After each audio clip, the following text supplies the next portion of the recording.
Hindi naman nakaligtas sa mga matabil na dila at makapal na mukha ang pagbabash ng isa sa mga setter ng Chocomucho na si Mars Alba. Matapos ngang matalo sa loob ng 3-setter match ay hindi maiwasang magkaroon ng intense na mga rally at makapigil hiningang mga atake.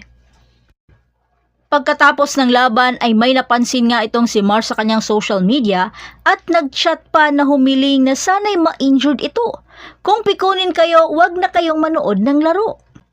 Dahil makikita naman natin na pagkatapos ng laro ay agad nagkatuwaan ang dalawang kupunan at nagbigay pugay sa bawat isa. Ang sports ay para lamang itong entertainment at walang dapat ipikon lalo na sa mga manonood lamang. May ganito pa rin po pala no? Sorry po, need ko i-post ito. Wala po akong gustong gawin kundi maglaro lang. Kung wala po kayong magawa sa life nyo, hanap po kayo para hindi po puro pang bash at panglalait ginagawa nyo. Sad lang